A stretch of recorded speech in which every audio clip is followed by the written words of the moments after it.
May have noticed that this video is going up a lot later than it normally does. Well, that's because yesterday I just wasn't given the message by the Holy Spirit.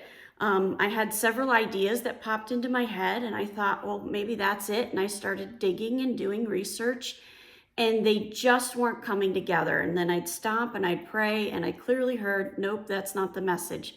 This morning, boom, all of a sudden, there's the message. We are going to be studying Daniel 7. And David Jeremiah, in his book, The Handwriting on the Wall, Secrets from the Prophecies of Daniel, quoted this. He said, I am told that among the scribes who copied the Old Testament, the 7th chapter of Daniel is considered the greatest chapter in the scriptures.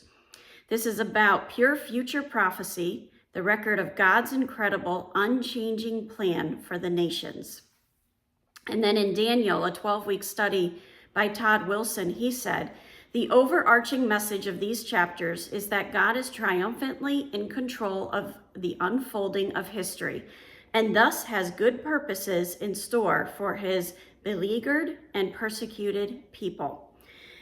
Here's what's very interesting is when you go through Daniel 5 or Daniel 1 through 6, it's kind of a history of what's happening in Daniel's life at that moment. And then you get to Daniel 7 and all these visions start to come out and he's describing these visions. When you dig into the material, one of the first things you find out is that this vision happened before Daniel chapter 5 and 6. So right away, I'm asking myself, why wasn't it put there? Well, because when they set up the book of Daniel, when Daniel set up his book, he put all the historical things in the front and all of the visions in the back of the book. So that's why this is not in the chronological order of what's happening in Daniel's life. Now, there's also a lot of Babylonian influence in this vision, and there's a lot of connections to Babylon.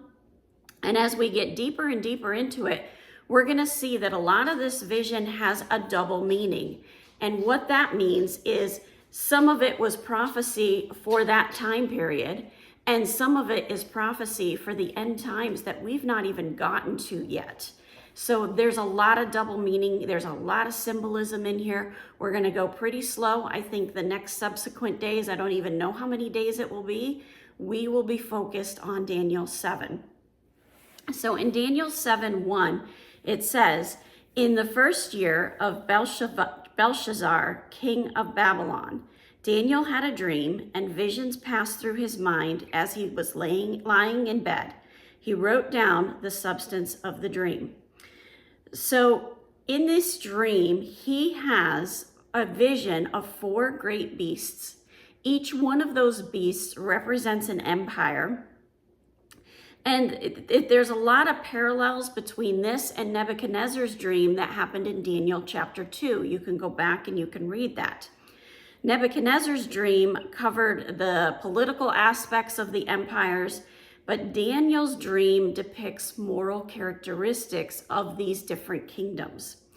These nations eventually rule over Israel. They're very evil, they were very cruel, and Daniel also saw how God was guiding, leading, and protecting his kingdom and caring for them throughout it.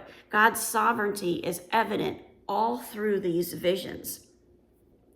So I like to imagine myself in the person's, what it's like to be in that person's shoes.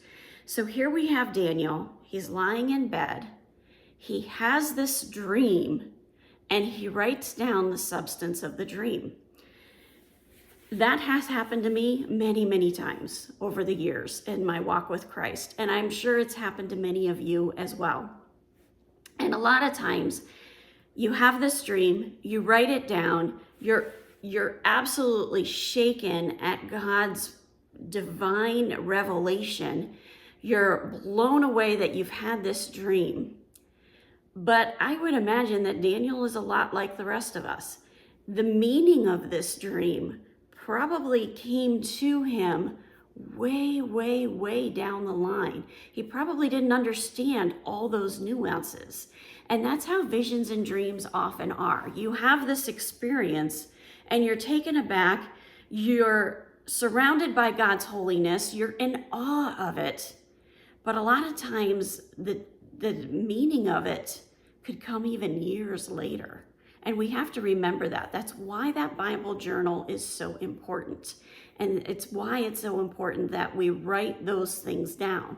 Daniel wrote this down, and look at the benefit that we have of this. Here we are thousands of years later, and we're studying it. We will get more into Daniel 7 tomorrow. Have a wonderful day. God bless, and keep walking the walk.